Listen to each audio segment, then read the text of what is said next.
എല്ലാവർക്കും ഒരിക്കൽ കൂടെ ആ, കർത്താവിന്റെ നാമത്തിലുള്ള സന്ധ്യാവന്ദനം അറിയിക്കുന്നു. നമ്മള് ഓർത്തതുപോലെ ഈ നാളുകളിൽ ഇങ്ങനെ ഒരു വിഷയം പഠിപ്പിക്കാനായിട്ടുള്ള ഒരു സന്ദർഭം അത് ലഭിച്ചതോർത്ത് ഞാൻ ദൈവത്തെ സ്തുതിക്കുകയാണ്. നാം പഠിച്ചുകൊണ്ടിരിക്കുന്ന ആ വിഷയത്തോടുള്ള ബന്ധത്തിൽ ഇന്ന് എടുക്കുന്ന ക്ലാസ്സും ദൈവം അനുവദിച്ചാൽ അടുത്ത ചൊവ്വാഴ്ചത്തെ ക്ലാസ് കൊണ്ട് ഈ പഠനം പൂർത്തീകരിക്കണം എന്നുള്ളതാണ് നമ്മൾ ഉദ്ദേശിക്കുന്നത്. ആ നിലയിൽ കഴിഞ്ഞ ചില ആഴ്ചകൾ തന്നെ നമുക്ക് ലഭിച്ചതായിരിക്കുന്ന ആ ഒരു സന്ദർഭത്തെ ഓർത്ത് ഞാൻ ദൈവത്തെ സ്തുതിക്കുന്നു. മാത്രമല്ല, ഇത് വ്യക്തിപരമായിട്ടുള്ള നിലയിൽ പറഞ്ഞാൽ എനിക്കും വളരെ പ്രയോജനപ്പെട്ട ഒരു പഠനം തന്നെയായിരുന്നു. ഞാൻ നേരത്തെ സൂചിപ്പിച്ചു എന്നാണ് ഞാൻ വിചാരിക്കുന്നത്. ഈ വിഷയം ധാരാളം കേട്ടിട്ടുണ്ടെങ്കിലും ഒരു പഠനം എന്നുള്ള നിലയിൽ അല്ലെങ്കിൽ ഒരു ബൈബിൾ സ്റ്റഡി എന്നുള്ള നിലയിൽ ഞാനും ഇത് മുൻപ് ആ നിലയിൽ പഠിക്കാനായിട്ട് ഒരു സന്ദർഭം ഉണ്ടായിട്ടില്ല. അങ്ങനെ ഒരു അവസരം ഈ സഭയോടുള്ള ബന്ധത്തിൽ ലഭിച്ചു എന്നുള്ളത് ഞാൻ വളരെ നന്ദിയോടുകൂടെ ഓർക്കുകയാണ്. പുറമേ നിന്ന് നോക്കുമ്പോൾ വളരെ ലളിതമായിരിക്കുന്ന ഒരു കാര്യമെന്ന് തോന്നാവുന്ന ഒരു വിഷയം, എന്നാൽ അതിന്റെ ആഴത്തിൽ പഠിക്കാനും മനസ്സിലാക്കാനായിട്ടും ശ്രമിച്ചപ്പോൾ ഇതിന്റെ വ്യാപ്തി അല്ലെങ്കിൽ ഈ വിഷയത്തിന്റെ ആ ഒരു വലിപ്പം എന്നുള്ളത് നാം ഉദ്ദേശിക്കുന്ന അല്ലെങ്കിൽ ഞാൻ ഉദ്ദേശിച്ചതിനേക്കാളൊക്കെ വളരെ വിശാലമാണ് എന്നുള്ളത് മനസ്സിലാക്കാനായിട്ട് കഴിഞ്ഞു. അത് മാത്രമല്ല, അത് പ്രായോഗികമാക്കേണ്ടതിന്റെ ആവശ്യകതയും വളരെ ഒരു തരത്തിൽ പറഞ്ഞാൽ ഈ കാലഘട്ടത്തിൽ ഏറെ ആവശ്യമായിട്ടുള്ള ഒരു കാര്യമാണ് എന്നുള്ളതും ഞാൻ മനസ്സിലാക്കിയുണ്ടായി. കാരണം അന്ത്യകാലത്തിന്റെ ലക്ഷണങ്ങളെ കുറിച്ച് പറയുമ്പോൾ മനുഷ്യർ സ്വസ്നേഹികളാകും എന്ന് നമ്മൾ പുതിയ നിയമത്തിൽ വായിക്കുന്നുണ്ട്. ഈ മനുഷ്യർ സ്വസ്നേഹികളാകുക അല്ലെങ്കിൽ സ്വയം സ്നേഹിക്കാനായിട്ട് ആരംഭിക്കുന്നു എന്ന് പറയുമ്പോൾ അതിൽ സ്വാർത്ഥത എന്ന് പറയുന്ന ഒരു വിഷയമാണ് പ്രധാനമായിട്ടുമുള്ളത്. അപ്പോൾ നാം നമ്മെ തന്നെ അധികമായിട്ട് സ്നേഹിക്കാനായിട്ട് ശ്രമിക്കുമ്പോൾ സംഭവിക്കുന്ന വലിയൊരു അപകടം എന്ന് പറയുന്നത് നാം ദൈവത്തെ സ്നേഹിക്കാനായിട്ട് മറന്നുപോകുന്നു എന്നുള്ളതാണ്. ഈ മനുഷ്യർ സ്വസ്നേഹികളാകും എന്ന് പറഞ്ഞിരിക്കുന്നത് പൊതുവായിട്ടുള്ള മനുഷ്യരെ കുറിച്ചാണ് എന്ന് പറഞ്ഞു വേണമെന്നുണ്ടെങ്കിൽ നമുക്ക് ആശ്വസിക്കാനായിട്ട് ഒരു തരത്തിലുള്ള സാധ്യതയും വേദപുസ്തകം കൽപ്പിക്കുന്നുണ്ട് എന്ന് ഞാൻ വിചാരിക്കുന്നില്ല.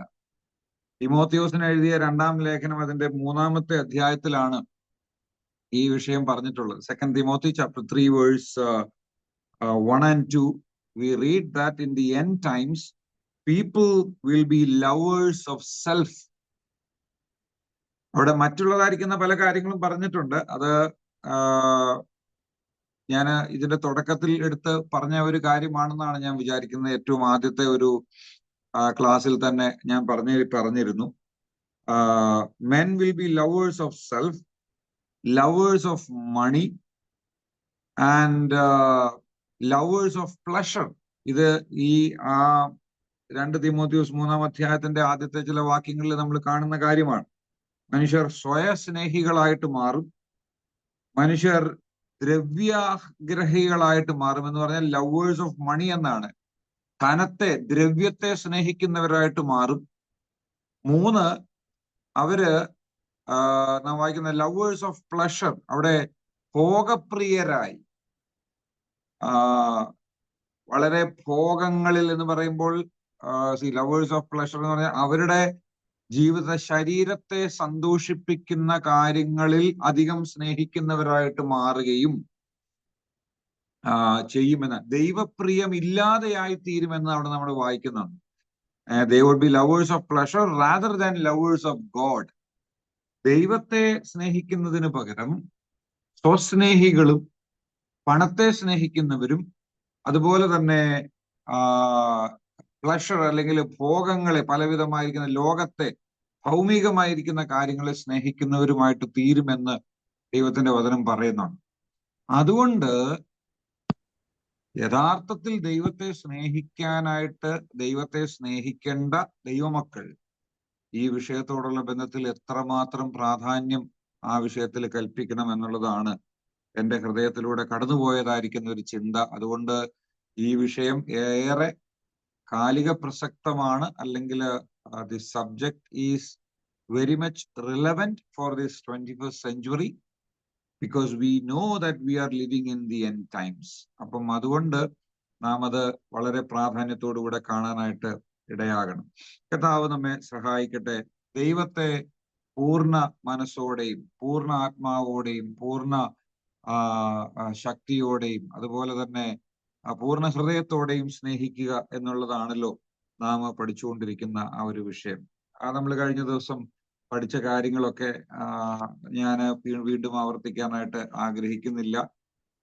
ദൈവത്തെ സ്നേഹിക്കുക എന്ന് പറഞ്ഞാൽ എന്താണ് എന്നുള്ളതിനെ ആസ്പദമാക്കിക്കൊണ്ട് ഏതാണ്ട് 5 കാര്യങ്ങൾ നമ്മൾ ഇതുവരെ ഓരോ ക്ലാസ്സിൽ, അതിന്റെ ആരംഭം 1-2 ക്ലാസ്സുകൾ കഴിഞ്ഞതിന് ശേഷം പിന്നീട് ഏതാണ്ട് ഒരു 5 ക്ലാസ്സിൽ ഓരോ വിഷയങ്ങളാണ് നമ്മൾ ചിന്തിച്ചുകൊണ്ടിരുന്നത്. ദൈവത്തെ അറിയുക എന്ന് പറഞ്ഞാൽ ദൈവത്തെ സ്നേഹിക്കുക എന്ന് പറഞ്ഞാൽ ദൈവത്തെ അറിയുക എന്നാണ്. To love God is to know him. To love God is to put him first. ദൈവത്തെ അറിയുക, ദൈവത്തെ സ്നേഹിക്കുക എന്ന് പറഞ്ഞാൽ അവനെ ആദ്യമായിട്ട് അവനെ നമ്മുടെ ജീവിതത്തിൽ ഏറ്റവും പ്രാധാന്യമുള്ളതായിരിക്കുന്ന വ്യക്തിയായിട്ട് കാണുക എന്നുള്ളതാണ്. 3 നമ്മൾ പറഞ്ഞു, to love God is to desire him. ദൈവത്തെ സ്നേഹിക്കുക എന്ന് പറഞ്ഞാൽ അവനെ ഏറ്റവും അധികമായി ആഗ്രഹിക്കുക എന്നാണ്.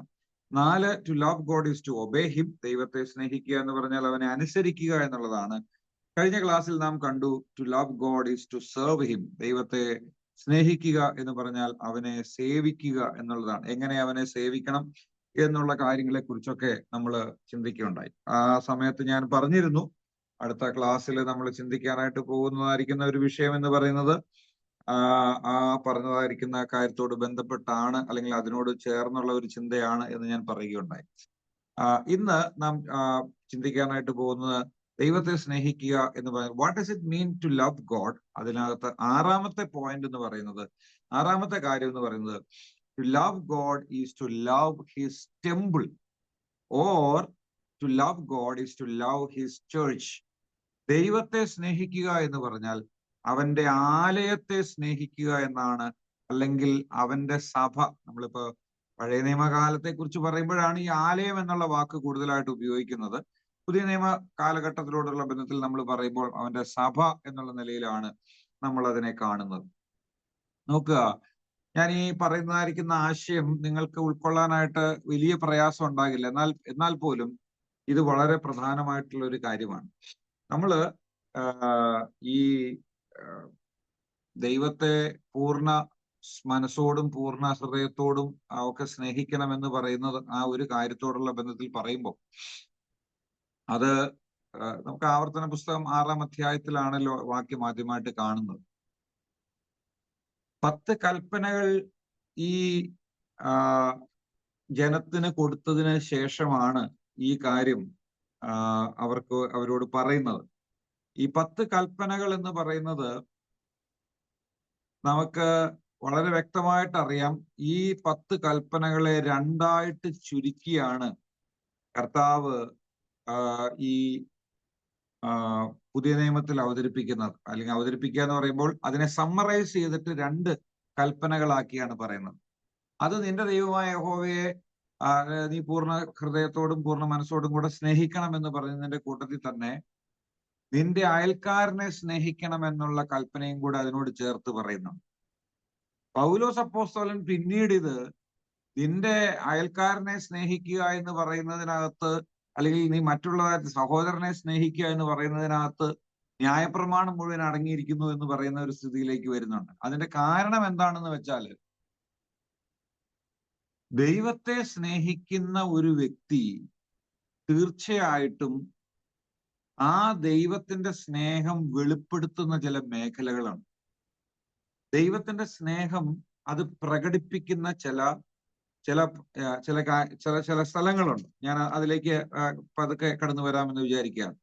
എന്നാൽ ഈ ആവർത്തന പുസ്തകത്തിന്റെ 5-ാം അധ്യായത്തിന്റെ നമ്മൾ 10 കൽപ്പനകൾ വായിക്കുമ്പോൾ അവിടെ അതിന്റെ 10-ാമത്തെ വാക്യം, ആവർത്തന പുസ്തകം 5-ാം അധ്യായത്തിന്റെ 10-ാമത്തെ വാക്യത്തില് ആ കൽപ്പനകൾ കൊടുക്കുന്നതിന്റെ ഇടയിൽ പറയുന്ന ഒരു കാര്യമുണ്ട്. എന്നെ സ്നേഹിച്ച് എന്റെ കൽപ്പനകളെ പ്രമാണിക്കുന്നവർക്ക് 1000 തലമുറ വരെ ദയ കാണിക്കുകയും ചെയ്യുന്നു എന്നാണ്. ഈ കൽപ്പനകൾ കൊടുക്കുന്നതിന്റെ ഇടയിലാണ് കർത്താവിനെ സ്നേഹിക്കുന്ന കാര്യത്തെക്കുറിച്ച് പറയുന്നത്. അത് കർത്താവിനോടുള്ളതായിരിക്കുന്ന ആ ഒരു കാര്യമാണ്.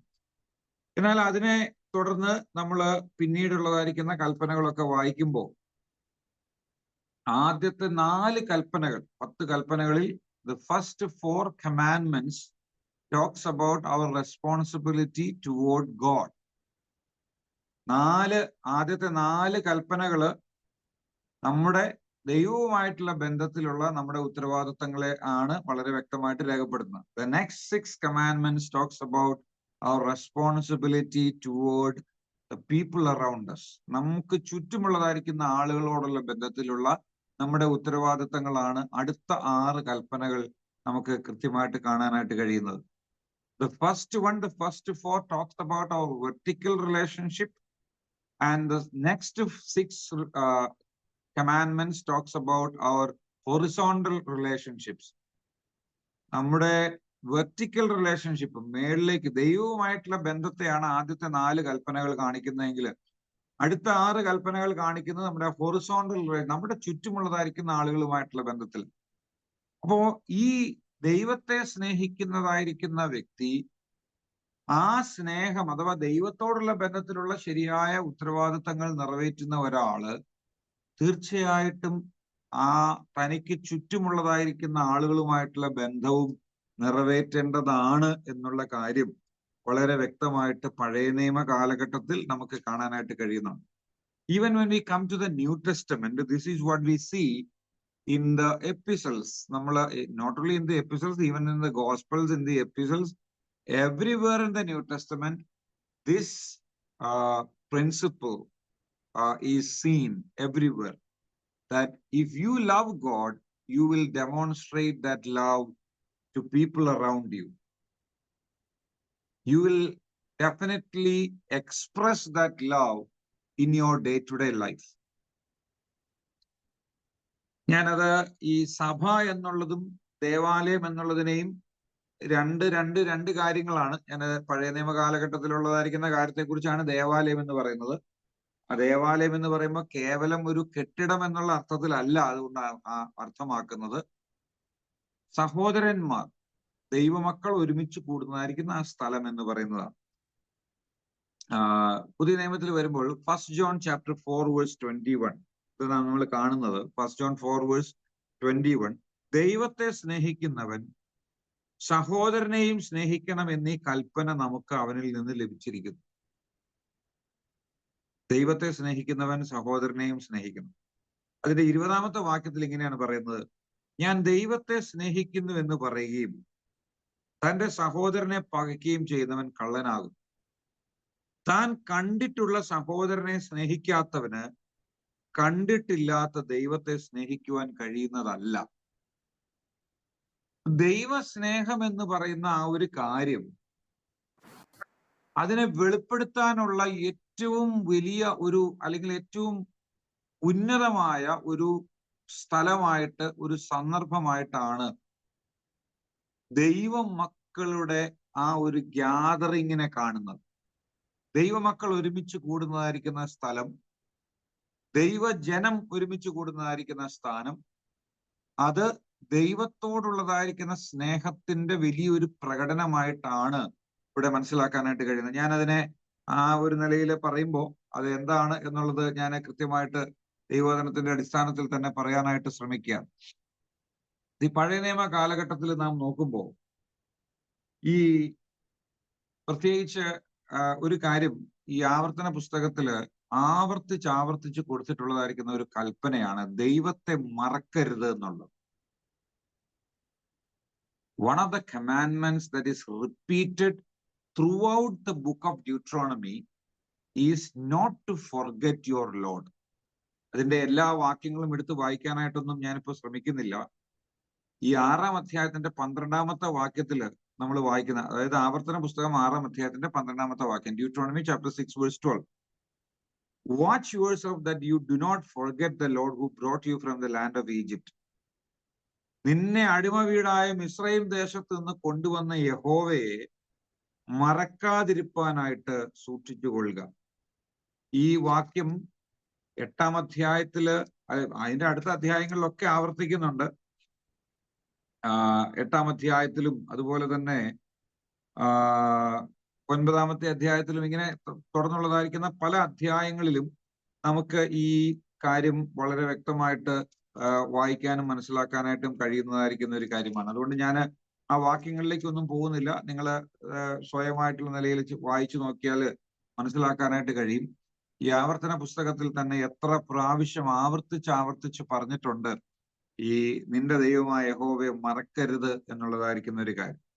Do not forget your Lord, your Lord your God. ആ ഒരു കൽപ്പന അവർക്ക് ആവർത്തിച്ചു കൊടുത്തിട്ടുണ്ട്. ഈ കൽപ്പനകളൊക്കെ ദൈവം ആവർത്തിച്ച് കൊടുത്തിട്ടുണ്ടെങ്കിൽ പോലും there were times the people of Israel completely forgot their Lord. ദൈവത്തെ മറന്ന അനേക സന്ദർഭങ്ങൾ ഇസ്രായേലിന്റെ ചരിത്രത്തിൽ നമുക്ക് കാണാനായിട്ട് കഴിയുന്നുണ്ട്. അതിനകത്ത് ഞാൻ 1-2 വാക്യങ്ങളൊന്ന് പ്രത്യേകമായിട്ട് അത് എന്താണ് എന്നുള്ളത് സൂചിപ്പിക്കാൻ വേണ്ടി മാത്രമാണ്. 2 ദിനവൃത്താന്തം 21-ാം അധ്യായം, 2 Chronicles chapter 21. പല വാക്യങ്ങൾ എനിക്ക് എടുത്ത് കാണിക്കാനായിട്ട് സാധിക്കും. പക്ഷെ ഞാൻ ഇതിന്റെ ഒരു പ്രായോഗികമായിരിക്കുന്ന വശം മാത്രം മനസ്സിലാക്കി തരാൻ വേണ്ടിയിട്ടാണ് ഈ വാക്യം എടുത്ത് വായിക്കുന്നത്. 2 Chronicles chapter 21 verse 10. അവിടെ നമ്മൾ വായിക്കുന്നത്, ഇസ്രായേൽ മക്കള് പല സന്ദർഭങ്ങളിലും യഹോവയെ ഉപേക്ഷിച്ച് കളഞ്ഞു എന്നാണ്. അഥവാ യഹോവയെ അവർ മറന്നു കളഞ്ഞു എന്നുള്ള ഒരു ചിന്ത നമുക്ക് അവിടെ കാണാനായിട്ട് കഴിയുന്നുണ്ട്. 10-ാമത്തെ വാക്യത്തിൽ ഇങ്ങനെയാണ് വായിക്കുന്നത്, എന്നാൽ ഏദോം ഇന്ന് വരെ യഹൂദയുടെ മേലധികാരത്തോട് മത്സരിച്ചു നിൽക്കുന്നു. അവൻ തന്റെ പിതാക്കന്മാരുടെ ദൈവമായ യഹോവയെ ഉപേക്ഷിച്ചതുകൊണ്ട്. ഇത് ഏദോമിനെ കുറിച്ച് പറയുന്നതായിരിക്കുന്ന ഒരു വാക്യമായിട്ട് നമുക്ക് കാണാനായിട്ട് കഴിയുന്ന ഒരു കാര്യമാണ്. അവര് യഹോവയെ ഉപേക്ഷിച്ചു കളഞ്ഞു എന്ന് നമ്മൾ വായിക്കുന്നുണ്ട്. അതുപോലെ ഇതിന്റെ താഴോട്ട് വായിക്കുന്ന സമയത്ത് പിന്നീട് ഇസ്രായേൽ യെരുശലേം നിവാസികള് ഓരോരുത്തരായിട്ട് യഹോവയെ ഉപേക്ഷിച്ചതും യഹോവയോടുള്ള ബന്ധത്തിൽ അവർ ചെയ്തതായിരിക്കുന്ന പാപങ്ങളെ കുറിച്ചൊക്കെയും നമുക്ക് കാണാനായിട്ട് കഴിയുന്നുണ്ട്. ഇനി നോക്കുക, ഇനി അതിന്റെ 24-ാം അധ്യായത്തിലേക്ക് വരുമ്പോ എന്ന് പറഞ്ഞാല് പഴയ നിയമ കാലഘട്ടത്തിൽ ഇസ്രായേല് പല നിലകളിൽ യഹോവയെ ഉപേക്ഷിച്ചതായിരിക്കുന്ന സന്ദർഭം. ഞാൻ ആ വാക്യം യഹോവയെ ഉപേക്ഷിച്ചു എന്നുള്ളത് അവിടെ പറഞ്ഞിരിക്കുന്നതുകൊണ്ട് ആ വാക്യം എടുത്ത് വായിച്ചു എന്ന് മാത്രമേ ഉള്ളൂ. 24-ാം അധ്യായത്തിലേക്ക് വരുമ്പോ ഈ ശരിയായിട്ടുള്ള നിലയിൽ ഇസ്രായേല് എന്ന് പറയുന്ന ആ ദേശത്തെക്കുറിച്ച്, യഹൂദയെക്കുറിച്ച് ഒക്കെ നമ്മൾ വായിക്കുമ്പോൾ ഇങ്ങനെയാണ് കാണുന്നത്. 2 ദിനവൃത്താന്തം 24-ാം അധ്യായം, 2 Chronicles chapter 24 verses 18 and 19, 18-19 വാക്യങ്ങളിൽ നമ്മൾ ഇങ്ങനെ വായിക്കുന്നു, അവർ തങ്ങളുടെ പിതാക്കന്മാരുടെ ദൈവമായ യഹോവയുടെ ആലയം ഉപേക്ഷിച്ച് അശേരാ പ്രതിഷ്ഠകളെയും വിഗ്രഹങ്ങളെയും സേവിച്ചു. അത് 19-ാമത്തെ വാക്യത്തിൽ ഇങ്ങനെയാണ് വായിക്കുന്നത്, അവരെ യഹോവയെങ്കിലേക്ക് തിരിച്ചു വരുത്തുവാൻ അവൻ പ്രവാചകന്മാരെ അവരുടെ അടുക്കൽ അയച്ചു. അവർ അവരോട് സാക്ഷീകരിച്ചു, എങ്കിലും അവർ ചെവി കൊടുത്തില്ല എന്നാണ്. ഇതിന്റെ ഈ 2 ദിനവൃത്താന്തം 29-ാം അധ്യായത്തിന്റെ 6-7 വാക്യങ്ങൾ, 2 Chronicles chapter 29 verse 6 and 7. നമ്മുടെ പിതാക്കന്മാർ അകൃത്യം ചെയ്തു, നമ്മുടെ ദൈവമായ യഹോവയ്ക്ക് അനിഷ്ടമായുള്ളത് പ്രവർത്തിച്ച് അവനെ ഉപേക്ഷിക്കുകയും യഹോവയുടെ നിവാസത്തിങ്കൽ നിന്നും മുഖം തിരിച്ച് അതിന് പുറം കാട്ടുകയും ചെയ്തുവല്ലോ. അവർ മണ്ഡപത്തിന്റെ വാതിലുകൾ അടച്ചു, വിളക്ക് കെടുത്തി, വിശുദ്ധ മന്ദിരത്തിൽ ഇസ്രായേലിന്റെ ദൈവത്തിന് ധൂപം കാണിക്കാതെയും ഹോമയാഗം കഴിക്കാതെയും ഇരുന്നു എന്നാണ്. ഞാൻ ആ പഴയ നിയമ വേദഭാഗങ്ങൾ അത് വിശദീകരിക്കാനോ അതിന്റെ സന്ദർഭങ്ങൾ കൂടുതലായിട്ട് പറയാനായിട്ടോ ഞാൻ ശ്രമിക്കുന്നില്ല. But the point that I'm trying to make here is, whenever the people of Israel, they forsook their Lord, whenever the people of Israel they stopped loving their God. They forsook the temple. One of the indications of not loving their Lord was not to love, not to have a desire for the temple. ദൈവത്തെ വേണ്ടാതെ വരുന്ന, ദൈവത്തെ സ്നേഹിക്കാതിരിക്കുന്നതിന്റെ ഏറ്റവും വലിയ ഒരു ലക്ഷണമായിട്ട് ഇസ്രായേലിനോടുള്ള ബന്ധത്തിൽ കാണാൻ കഴിഞ്ഞ ഒരു കാര്യം എന്ന് പറയുന്നത് അവരുടെ ദൈവത്തിന്റെ ആലയത്തെ ഉപേക്ഷിച്ചു എന്ന്. പലപ്പോഴും അവരിങ്ങനെ ആവർത്തിച്ച് പ്രതിജ്ഞയൊക്കെ എടുത്തിട്ടുണ്ട്. ഞങ്ങൾ നെഹമ്യാവിന്റെ കാലത്തും അതുപോലെ എസ്രയുടെ കാലത്തൊക്കെ ഞങ്ങൾ ഞങ്ങളുടെ ദൈവത്തിന്റെ ആലയത്തെ ഉപേക്ഷിക്കുകയില്ല എന്ന് പലപ്പോഴും അവർ തീരുമാനിച്ചിട്ടുള്ളവരാണ്.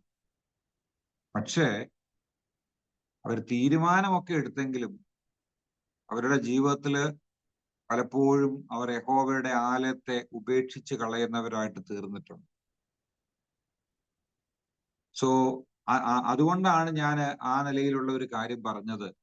ദൈവത്തെ സ്നേഹിക്കുന്ന ഒരു വ്യക്തിക്ക്, യഥാർത്ഥമായിട്ട് ദൈവത്തെ സ്നേഹിക്കുന്ന ഒരാൾക്ക് ദൈവത്തിന്റെ ആലയത്തെ ഉപേക്ഷിക്കാനായിട്ട് കഴിയുകയില്ല. അല്ലെങ്കിൽ പുതിയ നിയമ കാലഘട്ടത്തോടുള്ള ബന്ധത്തിൽ ഞാൻ ഇങ്ങനെ പറയട്ടെ, ദൈവത്തെ സ്നേഹിക്കുന്ന ഒരു വ്യക്തിക്ക് ദൈവസഭയെ മറന്നു കളയാൻ കഴിയുകയില്ല, ദൈവസഭയെ ഉപേക്ഷിക്കാനായിട്ട് കഴിയുകയില്ല.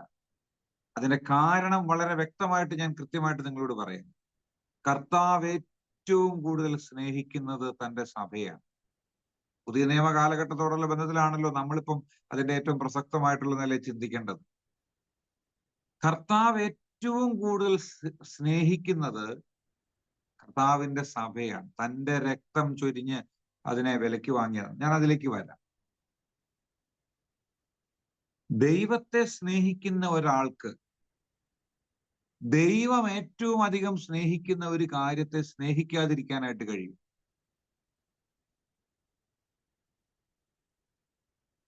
If you say that you love God, how can you not love the very thing that is in his mind, where he has put his heart on? ദൈവത്തിന്റെ ഹൃദയം വാസ്തവത്തിൽ തന്റെ സഭയ്ക്കകത്തായിരിക്കുന്നത്. അങ്ങനെയുള്ള ഒരു കാര്യത്തിന്മേൽ നമ്മുടെ ഹൃദയം വരാതിരിക്കുന്ന എങ്ങനെ? യഥാർത്ഥത്തിൽ നമ്മൾ നോക്കുമ്പോൾ ഒരു വ്യക്തി യഥാർത്ഥത്തിൽ ദൈവത്തെ സ്നേഹിക്കുകയും ദൈവത്തെ ബഹുമാനിക്കുകയും ചെയ്യുന്നുണ്ടെങ്കിൽ ആ വ്യക്തിയുടെ ജീവിതത്തിൽ സംഭവിക്കുന്ന ഒരു കാര്യം, ദൈവം സ്നേഹിക്കുന്നതിനെ അവൻ സ്നേഹിക്കും, ദൈവം വെറുക്കുന്നതിനെ അവൻ വെറുക്കും. അതിന്റെ മറ്റു പല ഇംപ്ലിക്കേഷൻസ് നമ്മൾ ചിന്തിക്കുമ്പോൾ, പ്രായോഗിക വശം നാം ചിന്തിക്കുമ്പോൾ അതാ മനസ്സിലാക്കാൻ കഴിയുക. ഒരാൾ ദൈവത്തെ സ്നേഹിക്കുന്നുണ്ടെങ്കിൽ, if he loves God, he will love what God loves. And if he loves God, he will also hate what God hates. ഇപ്പൊ നമുക്ക് അതിന് രണ്ടാമത് പറഞ്ഞ കാര്യം ഇപ്പൊ നമുക്ക് തൽക്കാലത്തേക്ക് ഇപ്പൊ അതിലേക്ക് ദൈവത്തെ സ്നേഹിക്കുന്നവൻ ദൈവം വെറുക്കുന്നതിനെ വെറുക്കുമെന്ന് പറഞ്ഞ കാര്യത്തിലേക്ക് നമുക്ക് ഇപ്പൊ വരണ്ട, നമ്മുടെ വിഷയം അതല്ലല്ലോ. എന്നാൽ ദൈവത്തെ സ്നേഹിക്കുന്നവൻ തീർച്ചയായിട്ടും അതൊരു ഒരു വളരെ കോമൺ ആയിട്ടുള്ള ഒരു പ്രിൻസിപ്പിളാണ്. നമുക്കിത് മനസ്സിലാക്കാനായിട്ട് വലിയ റോക്കറ്റ് സയൻസ് പഠിക്കുകയൊന്നും വേണ്ട. നമുക്ക് വളരെ സിമ്പിൾ ആയിട്ട് ലളിതമായിട്ട് മനസ്സിലാക്കാനായിട്ട് പറ്റുന്നതായിരിക്കുന്ന ഒരു കാര്യം. തന്നെ സ്നേഹിക്കുന്നവൻ തന്റെ ഹൃദയത്തിലുള്ളതായിരിക്കുന്ന താൻ ഏറ്റവും അധികമായിട്ട് സ്നേഹിക്കുന്ന തന്റെ സഭയെ സ്നേഹിക്കുമെന്നുള്ളതിന് സംശയമൊന്നുമില്ല. നമ്മള് പഴയ നിയമ കാലഘട്ടത്തിലേക്ക് നോക്കുമ്പോൾ we see a lot of people in the Old Testament who loved the temple. ദേവാലയത്തെ സ്നേഹിച്ച അനേകം ആളുകളെ നമുക്ക് കാണാനായിട്ട് കഴിയും.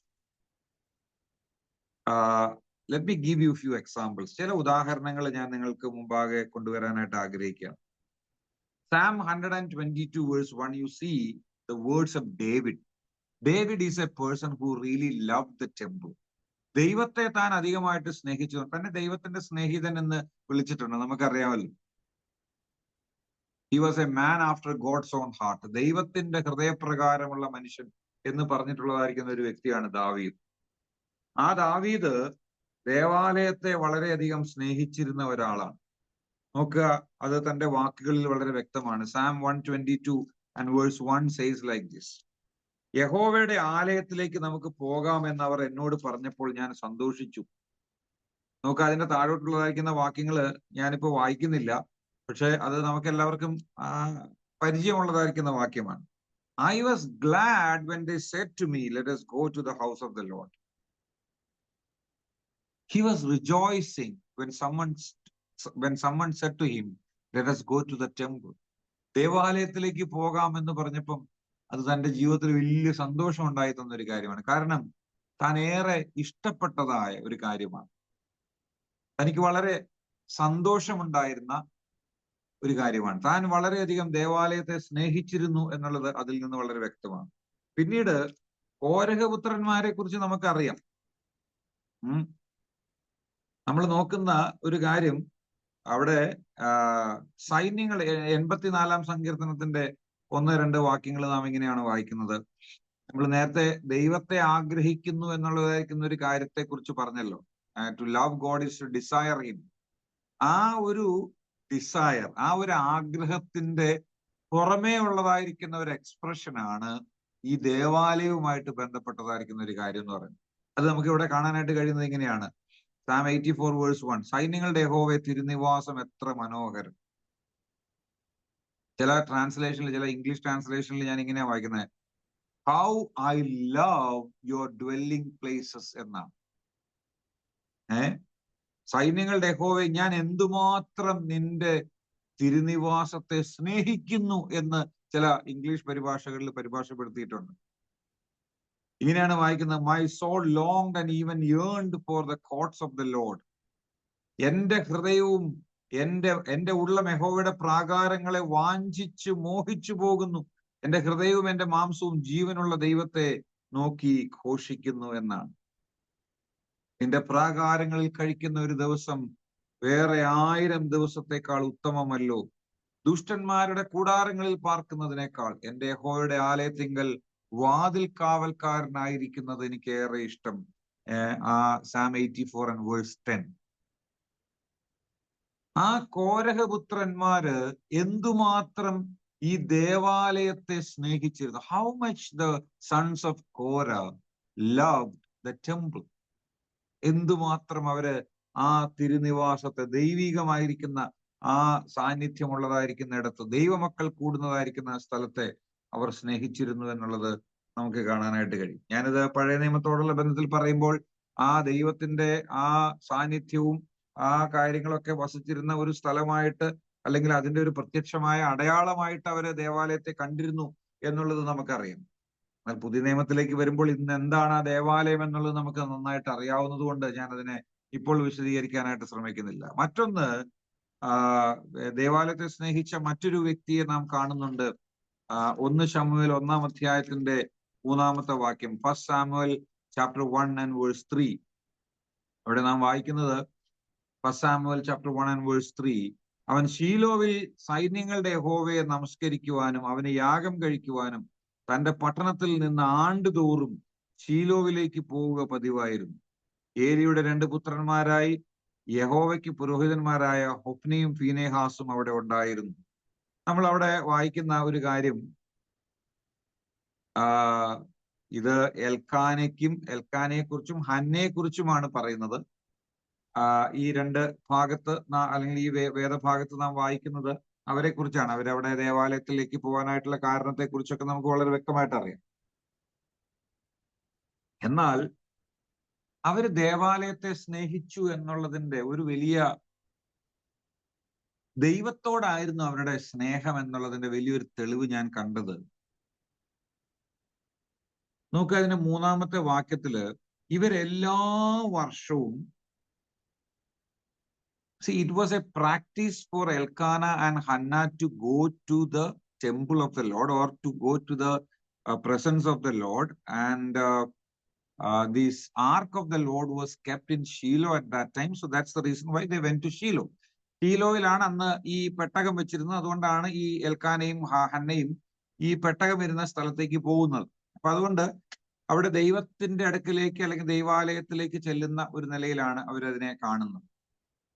ഇതിൽ ആണ്ടുതോറും ഇവര് ഈ സ്ഥലത്തോട്ട് പോവുകയാണ്. എന്നാൽ എന്നെ ചിന്തിപ്പിച്ചതായിരിക്കുന്ന ഒരു കാര്യം എന്ന് പറയുന്ന ആ വാക്യത്തിനകത്തുണ്ട്, who were ministering there at that time. അവിടെ ഈ എൽക്കാനയും ഹന്നയും അവിടെ ഈ ശുശ്രൂഷ ചെയ്യാനായിട്ട് ചെല്ലുമ്പോ, ഈ ദൈവത്തിന്റെ ആലയത്തിലേക്ക് ചെല്ലുമ്പോ ആരാണ് അവിടെ ശുശ്രൂഷ ചെയ്തിരുന്നത്? ഏലിയുടെ മക്കളായിരിക്കുന്ന ഹൊഫ്നിയും ഫീനേഹാസും. ഇവരെങ്ങനെയുള്ളതായിരിക്കുന്ന ആളുകളായിരുന്നു?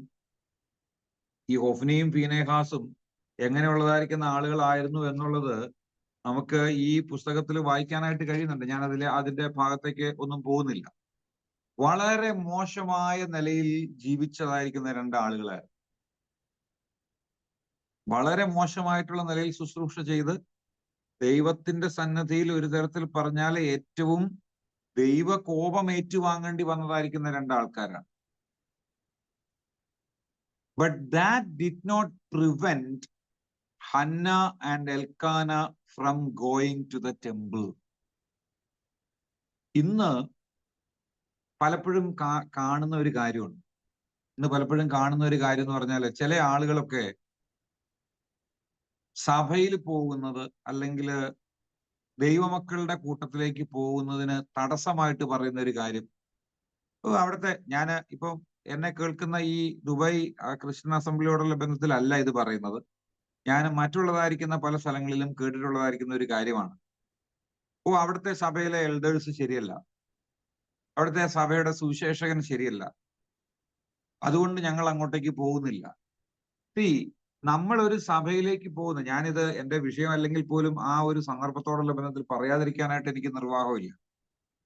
സഭയിലുള്ളതായിരിക്കുന്ന എൽഡേഴ്സ് എങ്ങനെയുള്ളവരാണെന്നോ അല്ലെങ്കിൽ സഭയുടേതായിരിക്കുന്ന മറ്റുള്ളതായിരിക്കുന്ന കാര്യങ്ങൾ നോക്കിക്കൊണ്ട് നമ്മൾ ദൈവത്തെ സ്നേഹിക്കുന്നവരാണെന്നുണ്ടെങ്കിൽ നമുക്ക് തീർച്ചയായിട്ടും നാം കൂടി വരുന്നതായിരിക്കുന്ന ആ കൂട്ടത്തോടുള്ള ബന്ധത്തിൽ നമുക്കൊരു വലിയ കടപ്പാടുണ്ട്, നമുക്കൊരു വലിയ ഉത്തരവാദിത്വം.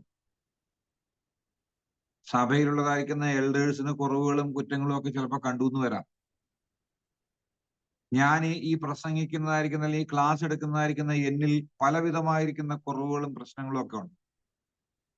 ഞാനൊരു സുവിശേഷകൻ എന്നുള്ള നിലയിൽ ശുശ്രൂഷ ചെയ്യുന്ന വ്യക്തിയാണ്. എനിക്കറിയാം എന്നിൽ കുറവുകളുണ്ട്. എന്നിലെ കുറവുകൾ മാത്രം ഒരു വ്യക്തി നോക്കുകയാണെന്നുണ്ടെങ്കിൽ ഒരിക്കലും എന്നോട് കൂടെ ചേർന്ന് കൂട്ടായ്മ അനുഭവിക്കാനായിട്ട് ആ വ്യക്തിക്ക് കഴിയില്ല. നമ്മള് ഇവിടെ ഹന്നയും എൽക്കാനയും അതിലേക്ക് വരാം. ഹന്നയും എൽക്കാനയും ഓക്കെ, അവിടെ ഹൊഫ്നിയും ഫീനേഹാസുമാണ് ശുശ്രൂഷ ചെയ്യുന്നത്, അതുകൊണ്ട് ഞങ്ങൾ അങ്ങോട്ടേക്ക് പോകുന്നില്ല എന്നുള്ള ഒരു തീരുമാനം അവർ ഒരിക്കലും എടുത്തില്ല.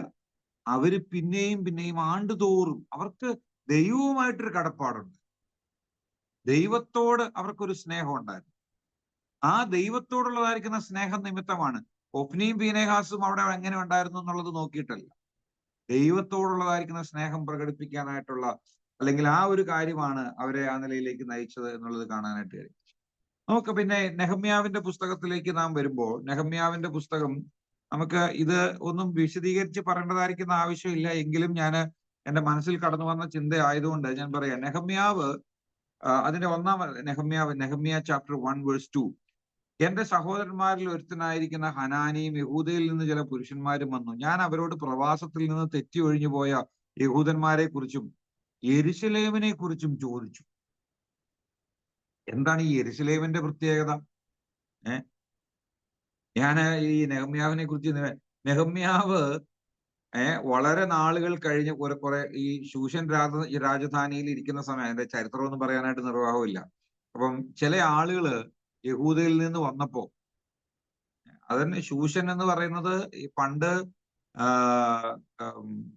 പാഴ്സി രാജാവിന്റെ അല്ലെങ്കിൽ പാഴ്സി സാമ്രാജ്യത്തിന്റെ തലസ്ഥാനമായിരുന്ന ആ ഒരു സ്ഥലത്തെ കുറിച്ചാണ് ഈ പറയുന്നത്. അവിടെ പാനപാത്രവാഹകനായിരിക്കുന്ന സമയത്ത് യഹൂദയിൽ നിന്ന് ചില ആൾക്കാർ വന്നു. യഹൂദയിൽ നിന്ന് ചില ആളുകൾ വന്നപ്പോ അവിടെ നെഹമ്യാവ് അവരോട് ചോദിച്ചത്, യഹൂദയിൽ എങ്ങനെയുണ്ട്, അവിടെ മഴ പെയ്തോ? അവിടെ നമ്മൾ സാധാരണഗതിയിൽ ആളുകളോട് ചോദിക്കാറുള്ള ചോദ്യങ്ങൾ എന്റെ മനസ്സിൽ വന്നപ്പോ ഞാൻ അങ്ങ് ചോദിച്ചു, അവിടെ മഴ പെയ്യുന്നുണ്ടോ എന്നറിഞ്ഞിട്ട് പ്രത്യേകിച്ച് നമുക്ക് ഒരു കാര്യമില്ല. നമ്മൾ കേരളത്തിൽ നിന്ന് ഒരാൾ നമ്മളെ ഫോണിൽ വിളിച്ചു കഴിഞ്ഞാൽ നമ്മൾ ചോദിക്കുന്ന ചോദ്യം, കേരളത്തിൽ മഴയുണ്ടോ, അവിടുത്തെ കാലാവസ്ഥ എങ്ങനെയാണ്? ഇതൊന്നും ആയിരുന്നില്ല നെഹമ്യാവിന്റെ വിഷയം എന്ന് പറയുന്നത്. നെഹമ്യാവ് ചോദിച്ച കാര്യം അവിടെ പ്രവാസത്തിൽ നിന്ന് തെറ്റി ഒഴിഞ്ഞു പോയ യഹൂദന്മാരെ കുറിച്ച് ഇവിടെ നിന്ന് അങ്ങോട്ടേക്ക് പോയ ദൈവമക്കൾ എങ്ങനെ ഇരിക്കുന്നു, അതായിരുന്നു നെഹമ്യാവിന് അറിയേണ്ടിയിരുന്നത്. പിന്നെ യെരുശലേം എങ്ങനെ ഇരിക്കുന്നു. നോക്കുക, നെഹമ്യാവിന്റെ ഒരു കാഴ്ചപ്പാട് നമ്മളൊന്ന് മനസ്സിലാക്കി. അവൻ അറിയേണ്ടതായിരിക്കുന്ന കാര്യം അവിടെ ഉള്ളതായിരിക്കുന്ന ദൈവമക്കൾ, യഹൂദ ജനം എങ്ങനെ ഇരിക്കുന്നു. How are the people of God doing there in the land of Judah, in the city of Jerusalem, and how is the condition of the temple, or what is the condition of the temple? ഇതാണ് നെഹമ്യാവിന് അറിയേണ്ടിയിരുന്നത്. അത് നെഹമ്യാവ് കേട്ടു, അല്ലെങ്കിൽ ചോദിച്ചു. അത് യെരുശലേമിന്റെ മതിലുകൾ ചുട്ട് ഇരിക്കുന്നു, ഇടിഞ്ഞും അതിന്റെ വാതിലുകൾ തീ വെച്ച് ചുട്ടുമൊക്കെ ഇരിക്കുന്നു എന്ന് കേട്ടപ്പോഴാണ് നെഹമ്യാവ് എഴുന്നേറ്റ് പ്രവർത്തിക്കാനായിട്ട് തുടങ്ങിയത്. he was loving the Lord and he was also loving his people. He was also loving the temple. His heart was there in Jerusalem, even though he was living in the land of Susan, or in the city of Susan. Susan രാജധാനിയിൽ താൻ താമസിക്കുമ്പോഴും തന്റെ ഹൃദയം മുഴുവൻ യെരുശലേമിലാണ്. അവിടെ ഉള്ളതായിരിക്കുന്ന ആ ദേവാലയത്തെ കുറിച്ചാണ് തന്റെ ചിന്ത പോകുന്നത്. നാം പുതിയ നിയമത്തിലേക്ക് വരുന്ന സമയത്ത് ലൂക്കോസിന്റെ സുവിശേഷം, Luke chapter 2 and verse 36 and 37, ദേവാലയത്തെ സ്നേഹിച്ചതായിരിക്കുന്ന മറ്റൊരു വ്യക്തിയെ നാം ഇവിടെ കാണുന്നുണ്ട്. ദേവാലയത്തെ സ്നേഹിക്കുക എന്ന് പറയുമ്പോൾ ഞാൻ പിന്നെയും പറയുന്ന ഒരു കാര്യം, അതൊരു കെട്ടിടത്തെ അല്ല നമ്മൾ അതുകൊണ്ട് അർത്ഥമാക്കുന്നത്. ലൂക്ക് ചാപ്റ്റർ 2 verse 36 and 37 ഇവിടെ നാം വായിക്കുന്നത് എങ്ങനെയാണ്? ആശേർ ഗോത്രത്തിൽ ഫനുവേലിന്റെ മകളായ ഹന്ന എന്നൊരു പ്രവാചകി ഉണ്ടായിരുന്നു. അവൾ കന്യാകാലത്തിൽ പിന്നെ ഭർത്താവിനോട് കൂടെ 7 സംവത്സരം കഴിച്ചു. 84 സംവത്സരം വിധവയും വളരെ വയസ്സ് ചെന്നവളുമായി ദേവാലയം വിട്ടുപിരിയാതെ ഉപവാസത്തോടും പ്രാർത്ഥനയോടും കൂടെ രാവും പകലും ആരാധന ചെയ്തു പോന്നു. നോക്കുക, ദൈവത്തെ സ്നേഹിക്കുന്ന ഒരു വ്യക്തി, ഈ ഹന്ന, ഇവിടെ പറയുന്നതായിരിക്കുന്ന ഈ ഹന്ന, അവളുടേതായിരിക്കുന്ന സാഹചര്യം അത് ഒരുപക്ഷെ ആ നിലയിലായതുകൊണ്ടായിരിക്കാം അവൾ ദേവാലയത്തിലായിരുന്നു. പക്ഷെ എങ്കിലും അവളുടെ ഹൃദയത്തിന്റെ വാഞ്ച ഒന്ന് നോക്കുക. 84 സംവത്സരം വിധവ എന്ന് പറയുമ്പോൾ അവളുടെ ഭർത്താവ് മരിച്ചിട്ട് 84 വർഷമായി. അവൾക്ക് എത്ര വയസ്സുണ്ടായിരുന്നു? ഞാൻ വിചാരിക്കുന്നത് തീർച്ചയായിട്ടും ഒരു 100 വയസ്സിന് അപ്പുറം പ്രായമുള്ളതായിരിക്കുന്ന, വളരെ പ്രായം ചെന്ന, അങ്ങനെ തന്നെ അവിടെ പറഞ്ഞിരിക്കുന്നത്, വളരെ വയസ്സ് ചെന്നവളുമായിട്ടിരിക്കുന്നത്. He was advanced in years. This old woman, how much she loved the Lord and how much she loved the temple. She wanted to be in the temple always. എത്രയോ വർഷങ്ങളായി അവൾ ഈ ദേവാലയത്തിൽ ആ നിലയിൽ ആയിരിക്കുന്നു. അങ്ങനെയുള്ള ഒരു വ്യക്തിയാണ്, അങ്ങനെ ദേവാലയത്തെ സ്നേഹിച്ചതായിരിക്കുന്ന ഒരാളായിട്ടാണ് നമുക്ക് ഹന്നയെ കാണാനായിട്ട് കഴിയുന്നത്. അതിനുശേഷം നമ്മൾ ലൂക്ക് ചാപ്റ്റർ 2 verse 49, ലൂക്കോസിന്റെ സുവിശേഷം 2-ാം അധ്യായത്തിന്റെ അതിന്റെ 49-ാമത്തെ വാക്യത്തിൽ നമുക്ക് നമ്മുടെ കർത്താവിനെ കുറിച്ച് കാണാൻ കഴിയുന്ന ഒരു കാര്യമുണ്ട്. കർത്താവ് പറയുന്നതായിരിക്കുന്ന ഒരു കാര്യം, അവൻ അവരോട്, എന്നെ തെരഞ്ഞത് എന്തിന്? എന്റെ പിതാവിനുള്ളതിൽ ഞാൻ ഇരിക്കേണ്ടത് എന്ന് നിങ്ങൾ അറിയുന്നില്ലയോ? Why is it that you are looking for me? Did you not know that I had to be in my father's house? എനിക്ക് എന്റെ പിതാവിനുള്ളതിൽ ഇരിക്കേണ്ടതല്ലയോ എന്ന് കർത്താവ് പറയുകയാണ്. അപ്പൊ കർത്താവ് എന്തുമാത്രം തന്റെ സഭയെ സ്നേഹിച്ചു എന്നുള്ളത് അതിൽ നിന്ന് നമുക്ക് കാണാനായിട്ട് കഴിയുന്നുണ്ട്. അപ്പോ ഈ ആളുകളെ കുറിച്ചൊക്കെ ഞാൻ പറഞ്ഞതിന്റെ ഒരു കാര്യം എന്ന് പറഞ്ഞാല്, അവര് ദൈവത്തെ അതുപോലെ സ്നേഹിച്ചു. ആ ദൈവത്തെ സ്നേഹിച്ചതിന്റെ ഫലമായിട്ട് അവർ ദേവാലയത്തെ സ്നേഹിച്ചു. ദേവാലയവുമായിട്ട് ബന്ധപ്പെട്ടാണ് അവർ കാര്യങ്ങളെ ചെയ്തിരുന്നതെന്നാണ്. ഞാൻ ദൈവത്തിന്റെ വചനത്തിൽ നിന്ന് നോക്കുമ്പോൾ ഈ ദൈവത്തെ സ്നേഹിക്കുക, ഞാൻ നേരത്തെ പറഞ്ഞല്ലോ, ദൈവത്തെ സ്നേഹിക്കുക എന്ന് പറഞ്ഞു കഴിഞ്ഞാൽ തന്റെ ആലയത്തെ സ്നേഹിക്കുക, അല്ലെങ്കിൽ തന്റെ സഭയെ സ്നേഹിക്കുക എന്നാണ്. പുതിയ നിയമത്തിലേക്ക് കടന്നു വരുമ്പോൾ തന്റെ സഭ എന്ന് പറയുന്നത് എന്താണ്, ആ ദേവാലയം എന്ന് പറയുന്നത് തന്റെ സഭയാണ് എന്നുള്ളത് വളരെ വ്യക്തമായിട്ട് നമുക്ക് കാണാനായിട്ട് കഴിയുന്നുണ്ട്. 1 കൊരിന്ത്യർ 3-ാം അധ്യായത്തിൽ, ഞാൻ അതിന്റെ വിശദാംശങ്ങളിലേക്ക് പോകാനായിട്ട് ഇപ്പോൾ താല്പര്യപ്പെടുന്നില്ല. എന്നാൽ നമുക്ക് വളരെ വ്യക്തമായിട്ട് അറിയാവുന്ന കാര്യമാണ്. 1 കൊരിന്ത്യർ 3-ാം അധ്യായത്തിന്റെ 16-ാമത്തെ വാക്യത്തിൽ ഇങ്ങനെ വായിക്കുന്നു: നിങ്ങൾ ദൈവത്തിന്റെ മന്ദിരമെന്നും ദൈവത്തിന്റെ ആത്മാവ് നിങ്ങളിൽ വസിക്കുന്നു എന്നും അറിയുന്നില്ലയോ? ഞാൻ നേരത്തെ പറഞ്ഞിട്ടുണ്ടോ എന്ന് എനിക്കറിയില്ല. ഉണ്ടെങ്കിൽ ഞാൻ ഒരിക്കൽ കൂടെ ആവർത്തിക്കുകയാണ്. ഇവിടെ ഈ നിങ്ങൾ ദൈവത്തിന്റെ മന്ദിരം എന്ന് പറഞ്ഞിരിക്കുന്നത്, do you not know that you are a temple of God എന്ന് പറഞ്ഞിരിക്കുന്ന ആ പ്രയോഗം, it is about the church. അത് സഭയെ കുറിച്ചിട്ടുള്ളതായിരിക്കുന്ന ഒരു കാര്യമാണ്. പല ആളുകളും അതിനെ 1 കൊരിന്ത്യർ 6-ാം അധ്യായത്തിന്റെ അകത്തുള്ളതായിരിക്കുന്ന വാക്യവുമായിട്ട്, അതായത് 19-ാമത്തെ വാക്യം, ദൈവത്തിന്റെ ദാനമായി നിങ്ങളിൽ ഇരിക്കുന്ന പരിശുദ്ധാത്മാവിന്റെ മന്ദിരമാകുന്നു നിങ്ങളുടെ ശരീരം എന്ന് പറഞ്ഞിട്ട് ഈ 3:15-3:16 പലപ്പോഴും നമ്മുടെ ശരീരത്തോട്, അതായത് വ്യക്തിപരമായിട്ട് നമ്മുടെ ശരീരത്തോട് താരതമ്യപ്പെടുത്തി അല്ലെങ്കിൽ അതിനെ കുറിച്ചാണെന്ന് ചിന്തിക്കാറുണ്ട്. നമ്മുടെ ശരീരത്തെ കുറിച്ചല്ല. 1 കൊരിന്ത്യർ 3-ാം അധ്യായത്തിന്റെ 16-ാമത്തെ വാക്യം നമ്മുടെ ശരീരത്തെ കുറിച്ചല്ല. എന്നാൽ 1 കൊരിന്ത്യർ 6-ാം അധ്യായത്തിന്റെ 19-ാമത്തെ വാക്യം നമ്മുടെ ശരീരത്തെ കുറിച്ചാണ്. 3:16 പറഞ്ഞിരിക്കുന്നത് നിങ്ങൾ ദൈവത്തിന്റെ മന്ദിരം എന്ന് പറഞ്ഞിരിക്കുന്നത് ദൈവത്തിന്റെ സഭയെ കുറിച്ചാണ്.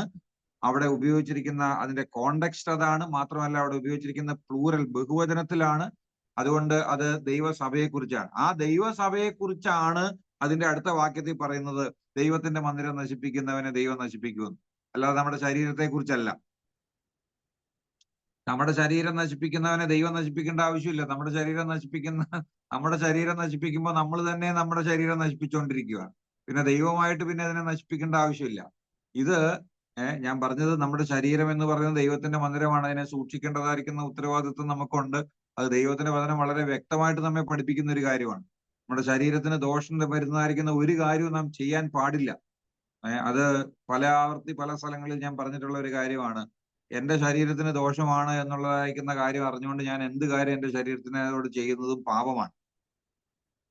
നിങ്ങള് പ്രമേഹ രോഗിയാണെന്നുണ്ടെങ്കിൽ മധുരം വാരി കഴിക്കുന്നത്, ഞാൻ പലപ്പോഴും ഞാനതൊന്നും നോക്കാറില്ല. പല ആൾക്കാരും പറയാറുണ്ട്, ഞാനതൊന്നും നോക്കാറില്ല, ഞാനതൊന്നും ശ്രദ്ധിക്കാറില്ല. ശ്രദ്ധിക്കണമെന്ന് തന്നെയാണ് ദൈവത്തിന്റെ വചനം പറയുന്നത്. അത് ദൈവത്തിന്റെ വചനത്തിന്റെ ഒരു ചിന്തയാണ്. അത് ഈ വിഷയവുമായിട്ട് ബന്ധിപ്പിക്കാനായിട്ട് ഞാൻ ശ്രമിക്കുന്നില്ല. 1 കൊരിന്ത്യർ 3:16 പറയുന്നത് സഭയെക്കുറിച്ചാണ്. നിങ്ങൾ ദൈവത്തിന്റെ മന്ദിരം, ദൈവത്തിന്റെ ആത്മാവ് നിങ്ങളിൽ വസിക്കുന്നു. ദൈവത്തിന്റെ മന്ദിരം നശിപ്പിക്കുന്നവനെ ദൈവത്തിന്റെ സഭയെ നശിപ്പിക്കുന്നവനെ ദൈവം നശിപ്പിക്കുമെന്നാണ്. അതിന്റെ കാരണം നമ്മൾ മനസ്സിലാക്കണം. ദൈവത്തിന്റെ സഭ ദൈവത്തിന് അത്രമാത്രം പ്രിയപ്പെട്ടതാണ്. തന്റെ സഭ എന്തുമാത്രം താൻ പ്രിയപ്പെടുന്നതായിരിക്കുന്ന ഒരു കാര്യമാണെന്നറിയോ. അതുകൊണ്ടാണ് തന്റെ സഭയെ തന്റെ രക്തം കൊടുത്ത് വിലയ്ക്ക് വാങ്ങിയതാണ്. ആ സഭയെ നശിപ്പിക്കാനായിട്ട് ശ്രമിക്കുന്ന ഒരാളെ ദൈവം നശിപ്പിക്കുമെന്ന് പറയുന്നത് വളരെ ഗൗരവത്തോടു കൂടി തന്നെ എടുത്തോളും. It is something very serious. If you try to destroy his temple, if you try to destroy his church, definitely he is going to destroy. Destroy എന്ന് പറയുമ്പം നിങ്ങൾ രക്ഷ നഷ്ടപ്പെട്ടു പോകുന്നൊന്നും വിചാരിക്കരുത്. അങ്ങനെയുള്ളൊരു കാര്യമല്ല. ദൈവത്തിന്റെ സഭയെ നശിപ്പിക്കാനായിട്ട് ശ്രമിക്കുന്ന ആരെയും ദൈവം വെറുതെ വിടില്ല. He will definitely punish you. അത് വളരെ ഗൗരവത്തോടു കൂടി കാണണം. ഞാൻ ഇതിന്റെ മറുവശം എന്നുള്ള നിലയിൽ പറഞ്ഞെന്ന് മാത്രമേ ഉള്ളൂ. ദൈവത്തിന്റെ സഭ ദൈവത്തിന് എത്രയും പ്രിയപ്പെട്ടതാണ്. അതുകൊണ്ട് ആ സഭയെ നാം സ്നേഹിക്കാനായിട്ടാണ് ദൈവം നമ്മോട് ആവശ്യപ്പെടുന്നത്. ആ സഭയോടുള്ള ബന്ധത്തിൽ ദോഷം വരുന്ന ഒന്നും നാം ചെയ്യാനായിട്ട് പാടില്ല. ദൈവത്തിന്റെ സഭയെ സ്നേഹിക്കുന്ന ഒരു വ്യക്തി എന്തായിരിക്കും ചെയ്യുക? ദൈവത്തിന്റെ സഭയെ സ്നേഹിക്കുന്ന ഒരാളുടെ ഹൃദയത്തിലുള്ള ഉണ്ടാകേണ്ടതായിരിക്കുന്ന ചില കാര്യങ്ങൾ ഞാനൊന്ന് വളരെ വേഗത്തിൽ പറഞ്ഞുകൊള്ളട്ടെ. ദൈവത്തിന്റെ സഭയെ സ്നേഹിക്കുന്നവൻ, ദൈവത്തിന്റെ സഭയെ, if you are loving God, if you love God, you will definitely love his church. And if you love his church, you will never forget who owns the church. നിങ്ങൾ സഭയെ സ്നേഹിക്കുന്ന ഒരാളാണെന്നുണ്ടെങ്കിൽ ദൈവസഭ ആരുടേതാണ് എന്നുള്ളത് നിങ്ങൾ മറന്നുപോവില്ല. നിങ്ങളുടെ ഹൃദയത്തിനകത്ത് എപ്പോഴും ആ ഒരു ചിന്ത ഉണ്ടായിരിക്കണം. സഭയെ സ്നേഹിക്കാനായിട്ട് നമ്മെ സഹായിക്കുന്ന ഒരു പ്രധാനപ്പെട്ട ഘടകമാണ് സഭ ആരുടേതാണെന്നുള്ളത് തിരിച്ച് മനസ്സിലാക്കുക എന്നുള്ളത്. മത്തായി സുവിശേഷം 16:18, Mathew 16:18, Jesus says, I will build my church. പലപ്പോഴും ഈ ചർച്ച് എന്നുള്ളതായിരിക്കുന്ന വാക്ക്, എക്ലേസിയ എന്നുള്ള വാക്കാണ് പലപ്പോഴും അവിടെ ഏറ്റവും പ്രധാനപ്പെട്ട വാക്കായിട്ട് പലരും കാണാറുള്ളത്. എക്ലേസിയ എന്നുള്ള വാക്കല്ല, സഭ എന്നുള്ള വാക്കല്ല ആ അധ്യായത്തിലുള്ള അല്ല ആ വാക്യത്തിലുള്ള ഏറ്റവും പ്രധാനപ്പെട്ട വാക്ക്. സഭ പലതും ഉണ്ടായിരുന്നു. എക്ലേസിയ എന്ന് പറഞ്ഞാൽ ഒരു കൂട്ടം, അസംബ്ലി എന്നാണ് അതിന്റെ. നമുക്കറിയാമല്ലോ, നമ്മുടെ കേരളത്തിലാണെങ്കിലും നിയമസഭ, ഈ ലെജിസ്ലേറ്റീവ് അസംബ്ലി ഉണ്ട്, കോൺസ്റ്റിറ്റ്യൂഷണൽ അസംബ്ലി ഉണ്ട്. അസംബ്ലി എന്നുള്ള വേർഡൊക്കെ നമുക്ക് പലതരം പരിചയമാണ്. അന്ന് അതുപോലെ തന്നെയാണ് ഗ്രീക്ക് ഭാഷയിലും എക്ലേസിയ എന്ന് പറയുന്ന വാക്ക് ഉപയോഗിച്ചുകൊണ്ടിരുന്നത്. പലതരത്തിലുള്ള അസംബ്ലികൾ ഉണ്ടായിരുന്നു. Ecclesia was not a new word for the Greek audience or even the Jewish audience. There were several different assemblies. പക്ഷേ ഈ വാക്യത്തിനകത്ത് കർത്താവ് പറയുന്നതായിരിക്കുന്ന ഒരു കാര്യം എന്ന് പറയുന്നത്, I will build my church. ആ മൈ എന്നുള്ളതായിരിക്കുന്ന വാക്ക്, ഞാൻ എന്റെ സഭയെ പണിയും. എന്റെ എന്നുള്ളതാണ് അവിടുത്തെ ഏറ്റവും പ്രധാനപ്പെട്ട വാക്ക്. That my church, my is the most important word in Matthew chapter 16 verse 18. കർത്താവിന്റെ ആണ് സഭ. He owns it. അവന്റെ ഉടമസ്ഥതയിലുള്ളതാണ് സഭ എന്ന് പറയുന്നത്. ദൈവത്തിന്റെയാണ് സഭ എന്ന് പറയുന്നത്. അത് നമ്മൾ മറക്കാനായിട്ട് ഇടയാകരുത്. അപ്പോ ദൈവത്തെ സ്നേഹിക്കുന്നു എന്ന് പറയുന്ന ദൈവത്തിന്റെ സഭയെ സ്നേഹിക്കുന്നവൻ ആ സഭ ആരുടേതാണ് എന്നുള്ള കാര്യം എപ്പോഴും ഓർത്തിരിക്കും. That's a first thing. രണ്ടാമത്തേത്, ദൈവത്തിന്റെ സഭയെ സ്നേഹിക്കുന്നവൻ ദൈവം അതിനു വേണ്ടി കൊടുത്തതായിരിക്കുന്ന വിലയെക്കുറിച്ച് അറിവുള്ളവനായിരിക്കും. Those who love the church will always know the price God paid for the church. Acts chapter 20 and verse 28. അപ്പോസ്തലപ്രവൃത്തി 20-ാം അധ്യായത്തിന്റെ 28-ാമത്തെ വാക്യത്തിൽ നാം ഇങ്ങനെയാണ് വായിക്കുന്നത്, തന്റെ സ്വന്തം രക്തത്താൽ വിലയ്ക്ക് വാങ്ങിയ സഭ എന്നാണ്. The church which he purchased with his own blood. തന്റെ സ്വന്തം രക്തത്താൽ സമ്പാദിച്ചിരിക്കുന്ന എന്ന മലയാളത്തിൽ, സമ്പാദിച്ചിരിക്കുന്ന, താൻ വില കൊടുത്ത് വാങ്ങിയതായിരിക്കുന്ന. എന്ത് വിലയാണ് കൊടുത്തത്? തന്റെ സ്വന്തം രക്തം വില കൊടുത്തതാണ് സഭ എന്ന് പറയുന്നത്. അതുകൊണ്ട് തന്നെയാണ് ഞാൻ പറഞ്ഞത്, നാം സഭയെ വളരെ ഗൗരവത്തോടുകൂടി കാണണം എന്നുള്ളതായിരിക്കുന്ന കാര്യം. മൂന്നാമത്തേത്, if you really love the church, you will know the importance of the church in the sight of God. ദൈവത്തിന്റെ not just in the sight of God, but in the plan of God. ദൈവത്തിന്റെ പ്ലാനിൽ, ദൈവത്തിന്റെ പദ്ധതിയിൽ സഭയ്ക്ക് എന്തുമാത്രം പ്രാധാന്യമുണ്ട് എന്നുള്ളതും നാം മനസ്സിലാക്കണം. ദൈവത്തിന്റെ സഭയെ സ്നേഹിക്കാൻ എന്നാൽ മാത്രമേ നമുക്ക് കഴിയുള്ളൂ. ഞാൻ നേരത്തെ പറഞ്ഞിട്ടുണ്ടോ എന്ന് എനിക്കറിയില്ല. Ephesians chapter 3 verse 10. എഫേസ്യ ലേഖനം 3-ാം അധ്യായത്തിന്റെ 10-ാമത്തെ വാക്യം ഇങ്ങനെയാണ് വായിക്കുന്നത്, so that the manifold wisdom of God might now be made known through the church.